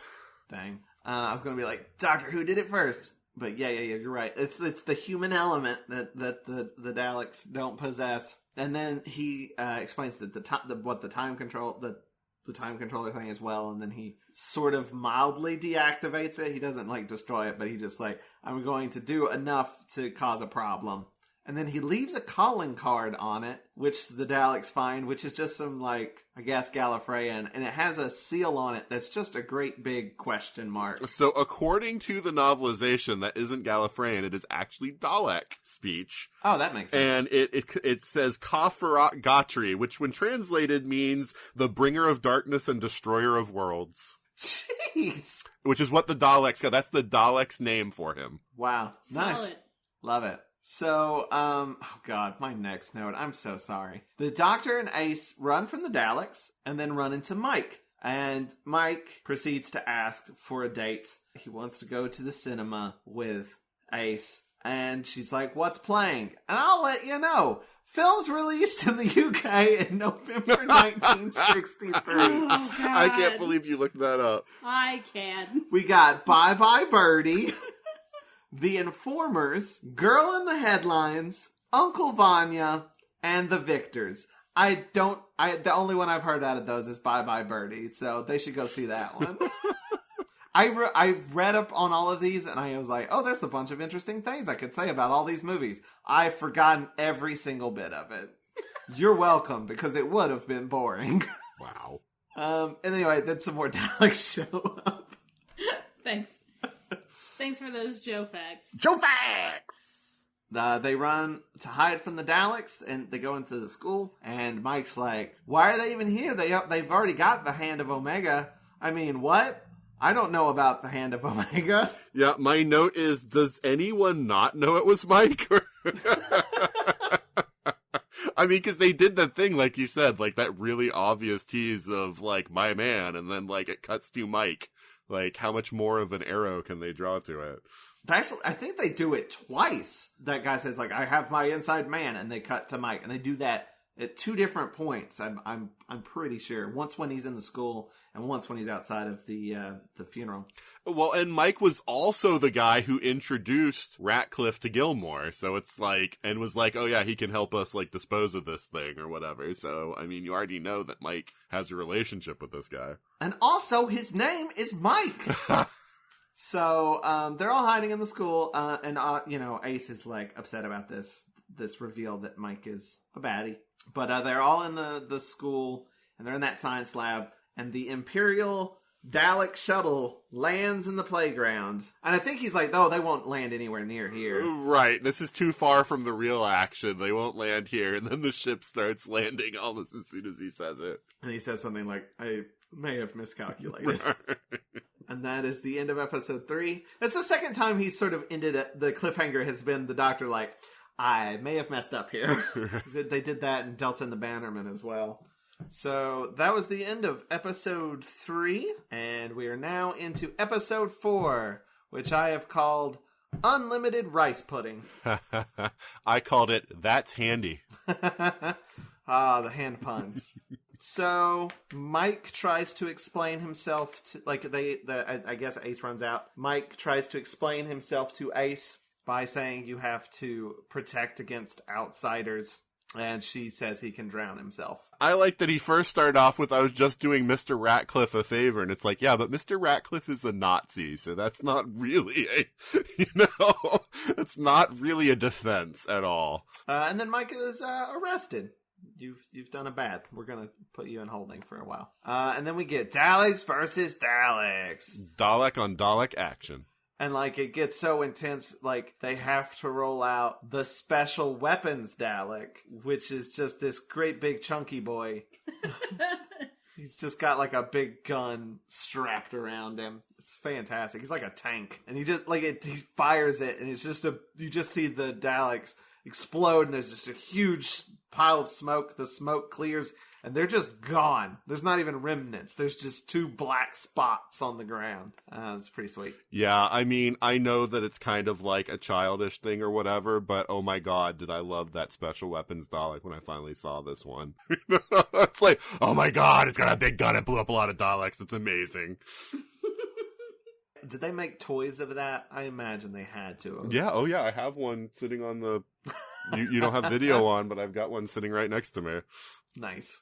I mean, they didn't make them at the time. It's all with the new series has been great for classic series fans because now I have all the action figures I wanted as a kid. Because yeah, BBC actually sucks at licensing, like back in those days and marketing and stuff. Like I think the only action there was like a 7th Doctor and a Mel.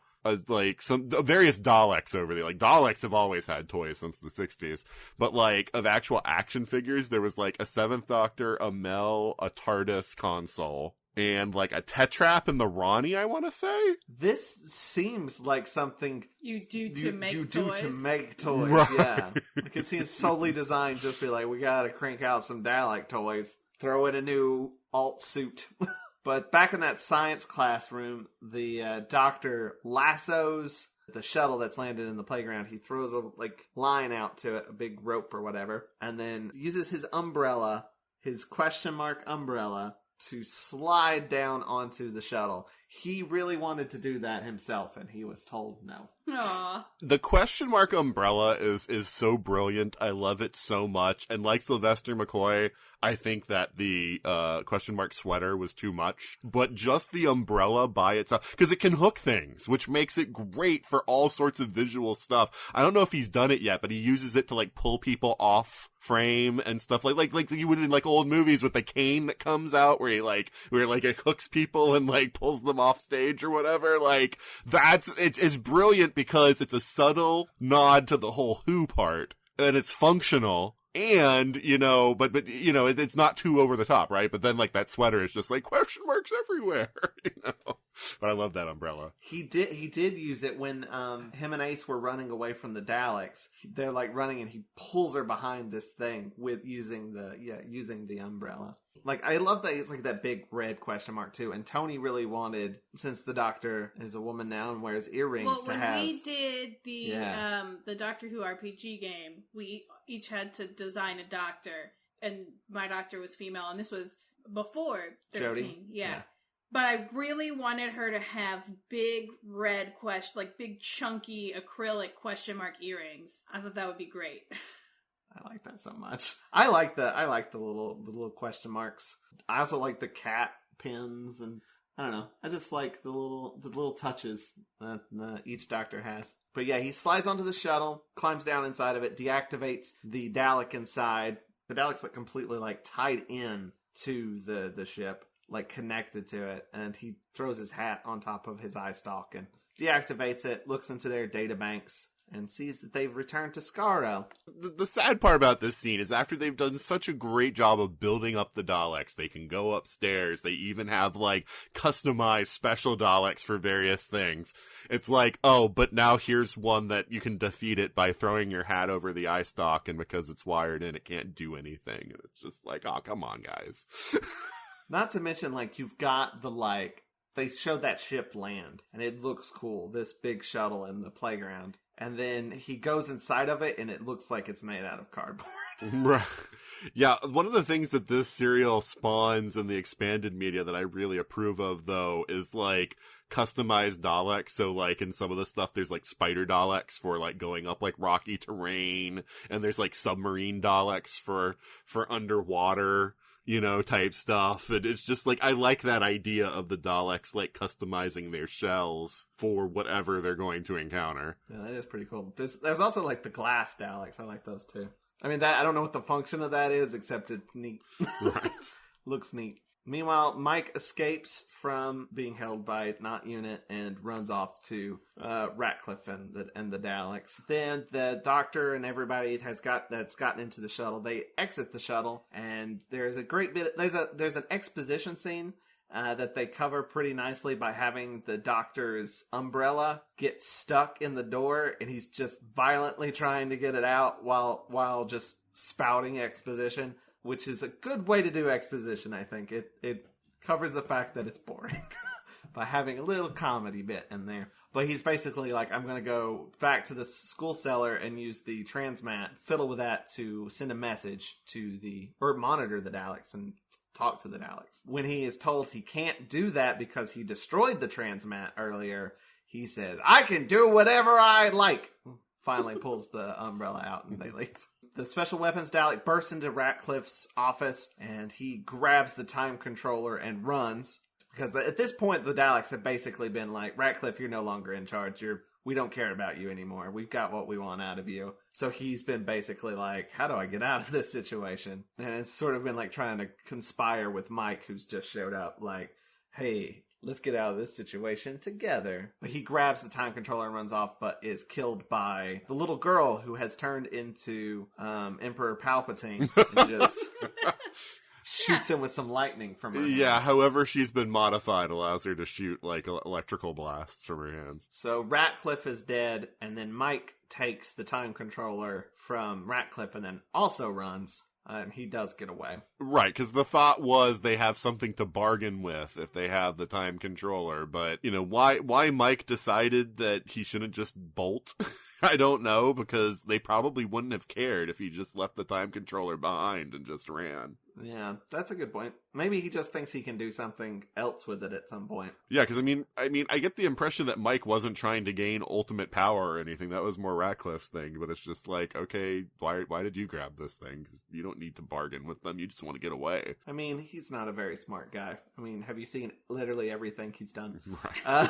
Have you looked at any of his life choices? Should have been a Benton. So the Imperial Daleks get the hand and they leave with it. And back in the cellar, we get the explanation again of like what the deal is with the fighting between the Daleks, which is it's again the Doctor like, Ace, explain what's going on. And Ace is like, there are pure blobs and then blobs with bits added in, thus racism. Then the Doctor and Ace see Mike running with the time controller, so the Doctor asks Ace to follow him, so she does. The shuttle takes the hand to the mothership, and the Doctor calls in and asks for it back. And this is when we get the reveal that the Emperor is in fact Davros. And because the girl was already revealed not to be Davros, I completely forgot to even, think about Davros, so when this happened, I was like, oh shit, it's Davros! Davros had the white Daleks in Revelation of the Daleks, so it kind of makes sense, but it's just that in Revelation of the Daleks, the white Daleks were the minority, were the renegades, whatever, and apparently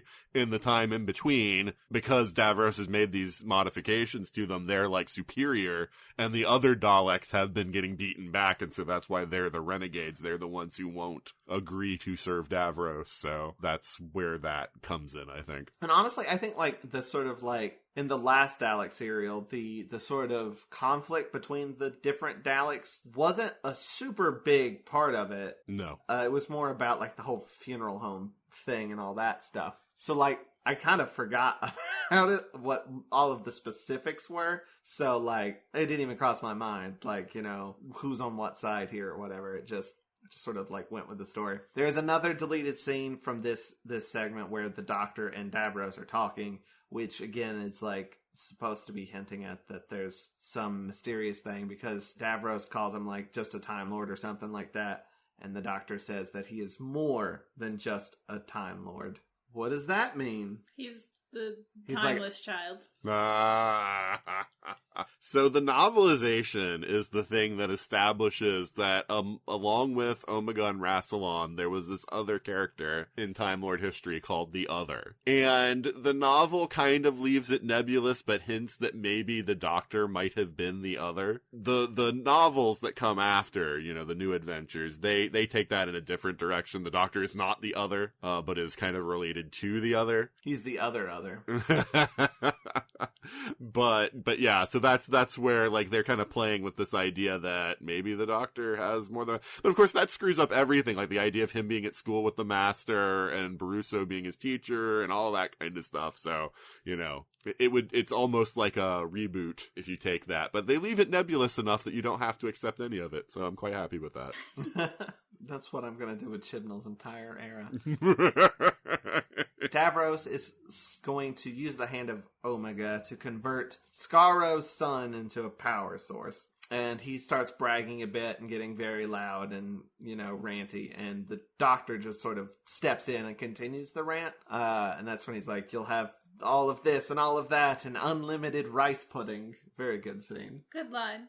Good place for fan fiction. Sylvester's really good at, it's the same kind of thing Troughton was good at, of turning things, like, in his conversations, but, like, Sylvester does it in a way where it's silly. Whereas Troughton used to go from silly to serious, like, McCoy tends to go from serious to silly, and I really like those turns. It's so good. He's just openly mocking him. It's good.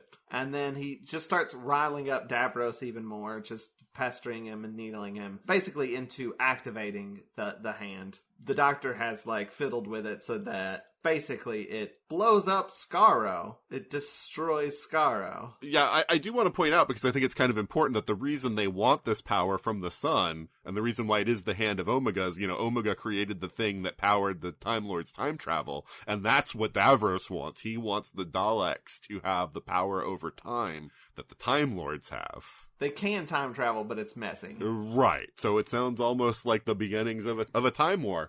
I wonder if that's going to go anywhere. But yeah, the Doctor, basically, he doesn't do it himself. He has Davros do it. But really, the Doctor is responsible for an entire planet being destroyed. Does he have the right? I guess he does. That's what he's finally decided. Yeah, at the same time, though, like, this tends to be the Doctor's, so this will become more of the Seventh Doctor's personality.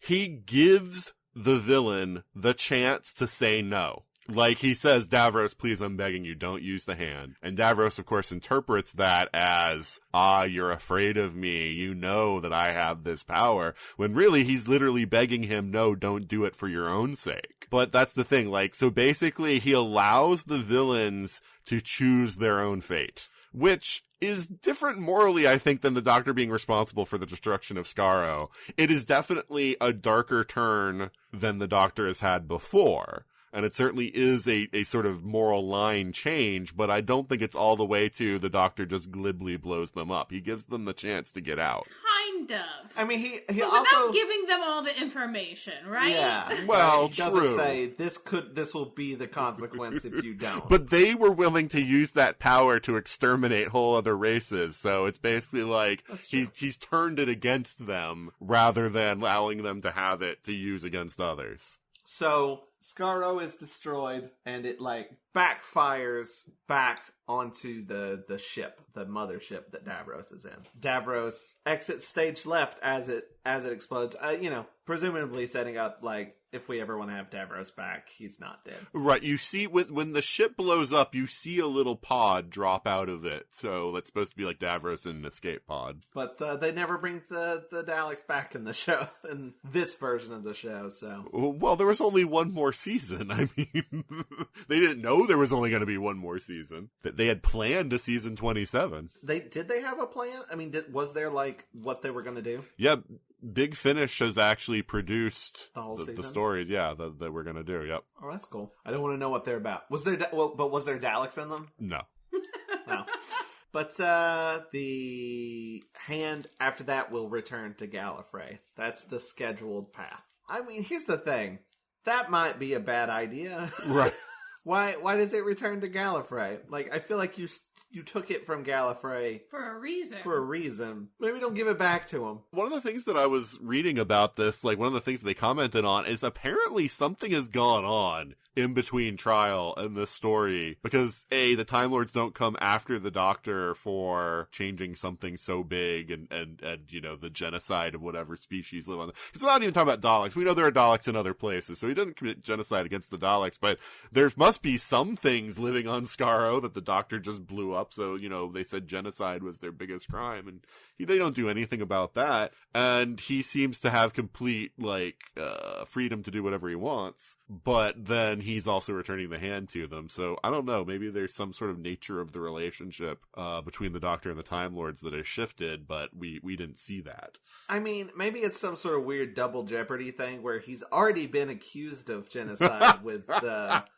Vervoids. The Vervoids, right. And then they're like, you did, and he did commit genocide there. And then they're like, by the end of the series, they're like, it's fine, you did other stuff, you're good. But they're like, we can't charge him twice, we already let him go that one time. The precedent has been set. You gotta be careful with those legal precedents.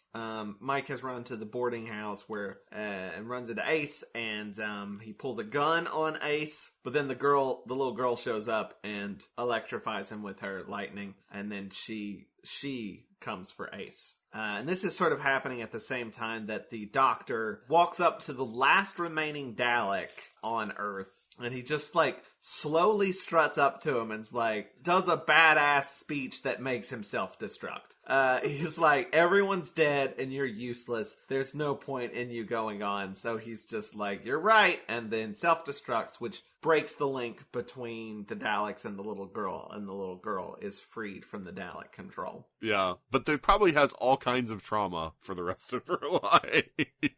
Right? For sure. But yeah, it's kind of interesting. The Doctor, creates, suicidal levels of depression in the Dalek, and that's how he beats it.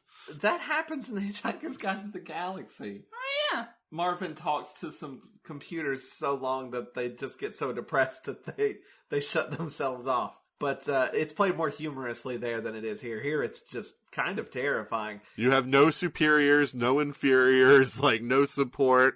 You're, millions of miles and thousands of years away from your home and everything. And the Dalek, yeah, what can it do? We've already shown that, humans do have big enough firepower to destroy it eventually. So it just kind of, self-destructs. It's reduced to ashes, because the Doctor does say ashes to ashes, dust to dust, as he's just looking at the remains of this poor Dalek. Yeah, you say it's badass, and I agree with you. There are a lot of people who have problems with that scene. It's oh, it's so dumb, the Doctor just talks the Dalek to death. And I'm like, no, that's amazing. The Doctor talks the Dalek to death. I think it is both, badass, but also, again, terrifying.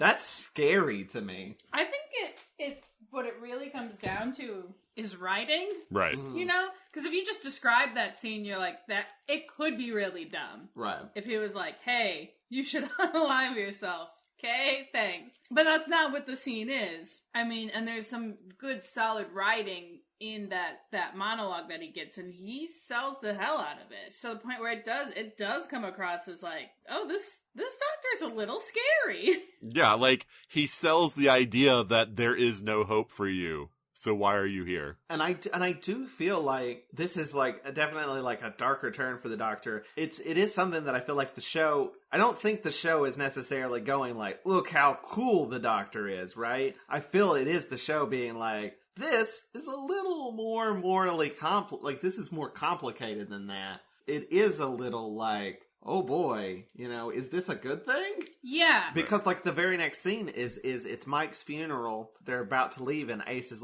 did we do good? And the Doctor says, time will tell. And it's it's sort of an unsettling kind of note to leave on. Yes. This serial struggles with its own morals and ethics in a way that Doctor Who normally is it's had messy ethics before, but it's usually yeah, but we're the good guys and it's fine. And not that that's never happened before.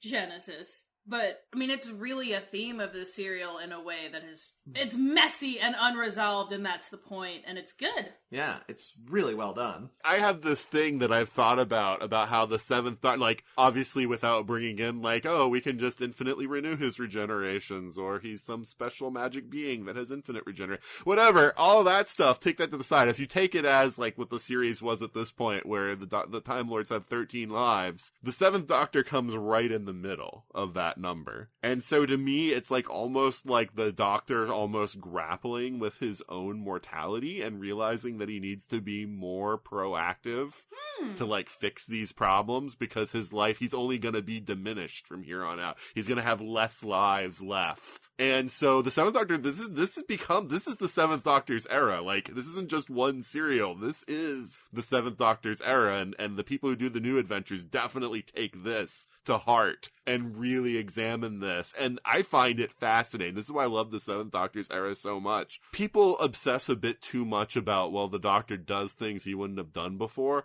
But the thing is, the show's done that before, like you guys have mentioned, and it will do it again later. But it always treats it as, but the Doctor's the hero, so it's okay.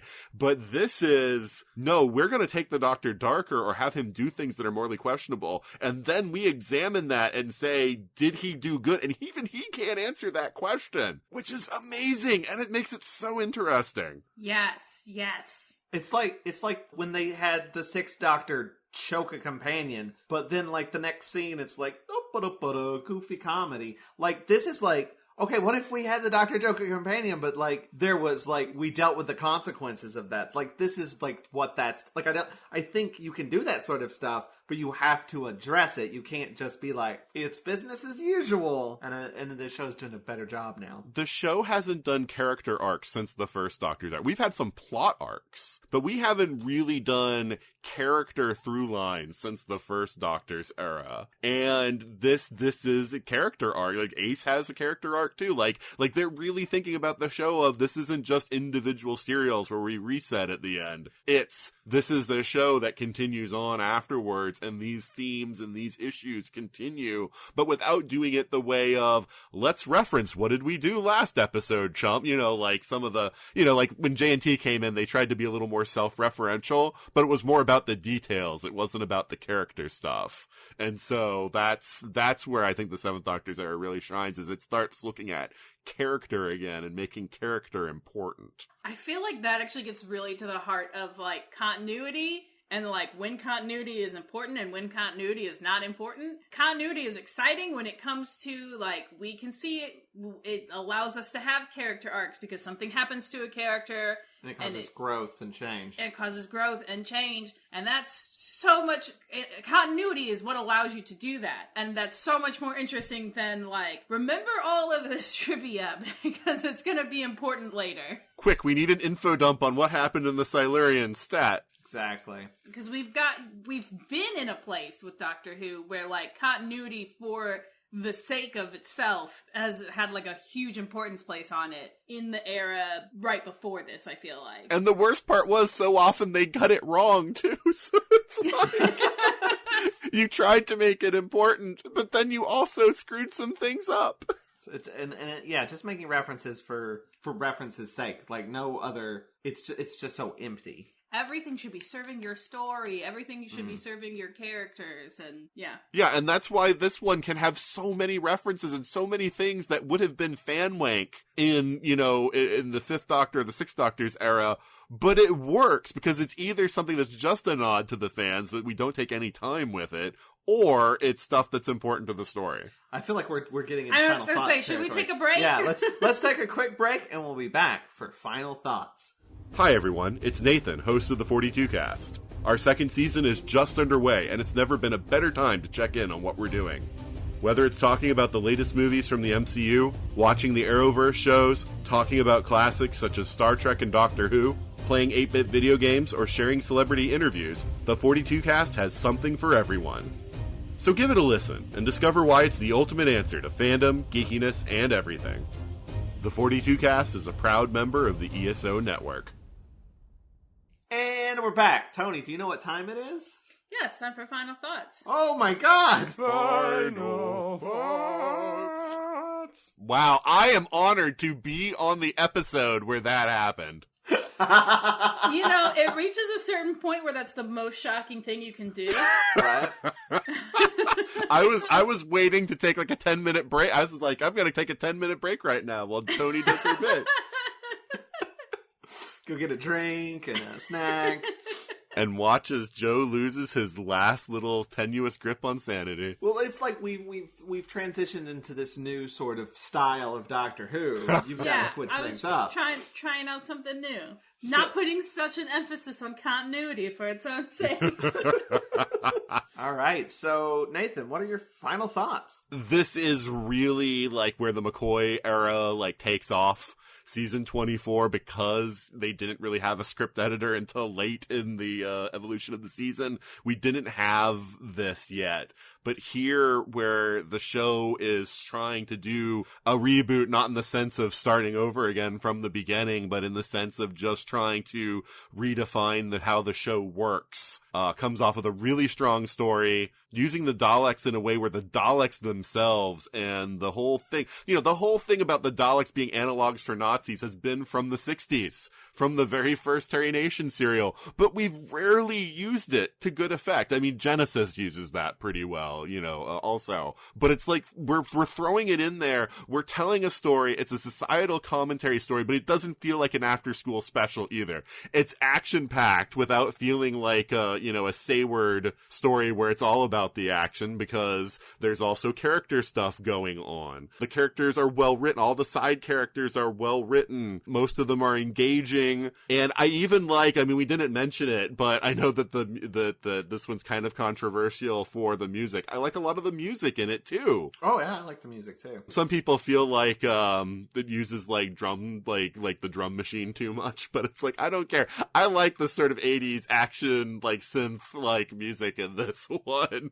The only musical bit I find weird is the one where when the Dalek spaceship like comes to Earth, like they play like this really jaunty like music that seems like really out of place for that. But other than that, I really like the music in this one. But yeah, like this one blew me away. It is definitely my favorite Dalek story. It's one of my favorite Doctor Who stories of all time. And I think that it's great. And I think that anyone who watches the McCoy era should really, like, even if you're someone who watches episodes like out of order and just whatever you feel like, start with this one and just watch through to the end of the McCoy era, because the payoff is also really great. I was just thinking that we've seen all the classic Doctor Who Dalek serials now. Wow, we're gonna start getting to a bunch of lasts. Yeah, which is interesting.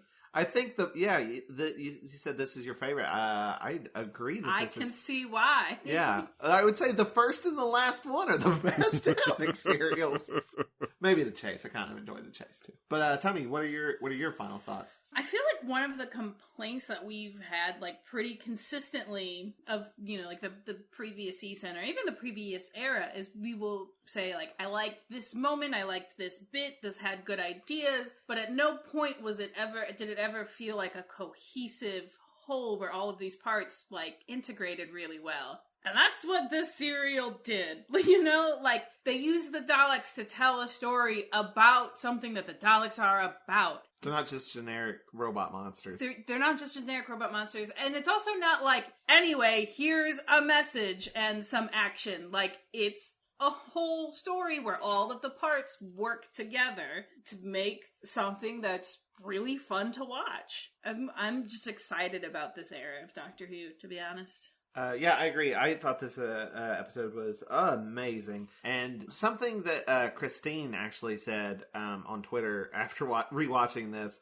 is like, it's fascinating because you can sort of see modern Doctor Who just developing right here. And it's true. It's like it is becoming like a more modern style of storytelling. It's not so just, adventure of the week. It's like, we gotta crank out these episodes. There's more thought being put into it. Like you said, everything coalesces very well. It isn't just like, here's a fun adventure. It is a fun adventure, but it's also very much about the characters as well, in a way that Doctor Who isn't always about the characters, And usually when writers have been told to do something, those serials tend to be worse, right? But in this case, yeah, they had like, okay, this is our demand. It's got to be a Dalek story and it's got to be part of the anniversary season. And Ben Aronovich just runs with it. And he says like, I wasn't really like, he watched Doctor Who as a kid, but he wasn't like a hardcore fan or anything.